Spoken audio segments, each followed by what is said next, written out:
So what do you do with land? Well, there's different things to do with land. You can go from farmland to camping grounds, but in this video, I'm going to just be talking a little bit about what you can do on different properties.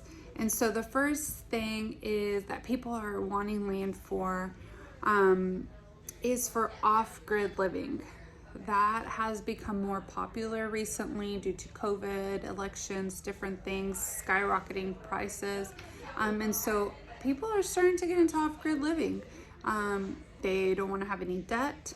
They want to be able to homestead, grow their own vegetables, food, have animals, and just kind of live in peace away from everybody. And so that specific group of people, the homesteading people, the off-grid living people, is a niche that you can definitely be reaching when you're selling, and that community is growing. And you can find these communities if you're trying to sell land to the specific group on Facebook. There's a lot of different homesteading groups that you can find on Facebook groups.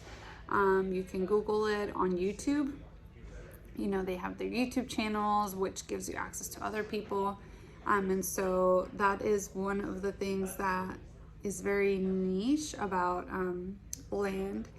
The second one is the seasonal people, the snowbirds, the ones that are traveling for good weather, for nature, for recreational purposes. They want to be in the mountains, they want to be near water, for their health or just for pleasure, because they're retired, or people that just want to have a space for their families to go to on the weekends. Or the possibilities are endless, and a lot of these people are looking for land that is still close enough to a city, so they can get gas or whatever, groceries, but far enough away. So I would say in like the 1 to 2 hour area from a big city is where you can find properties that would be suitable for this group of seasonal buyers. The next one is for camping. So we have had like small lots, like in New Mexico, other places, quarter acres, and people just want them to park their RV. And so if you're looking to buy a property that could potentially be used as something that to park something, I would just check in with the county before you purchase the property, just to make sure that there's no restrictions against camping or glamping or RVs or things like that. And then the same goes for mobile homes and building a home. If you're looking to buy one of these properties, I would always suggest reaching out to the county and just making sure they can put a mobile home on it or build a home on it. Some counties have restrictions, but then once you have that information, that is what you emphasize and highlight as you're trying to sell these properties.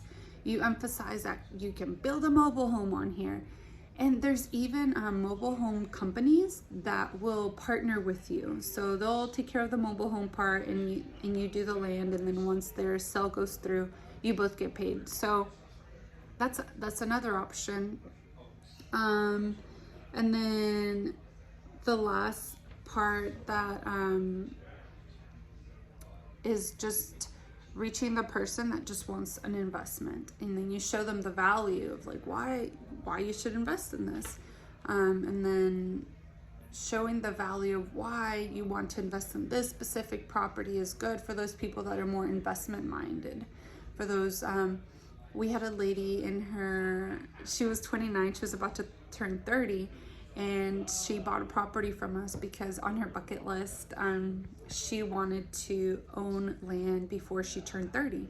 And so that was kind of a fun purchase. It was a small property. I think it was about $2,000, but now she has this land, and she'll have it until she decides to sell it. And so you can definitely target people that are more investment minded.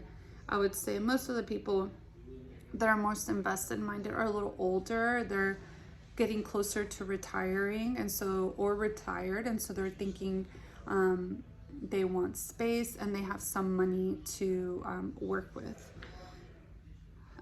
So yeah, we're very passionate about land. It's how I am able to stay at home with my 2 sons, and I'm happy to answer any more questions about just these niche categories in land. If you have any questions, please comment below and I'm happy to answer them. We also have a course that just goes more into depth into everything. I mean, I'm just really scratching the surface. But thank you so much for listening, and bye-bye.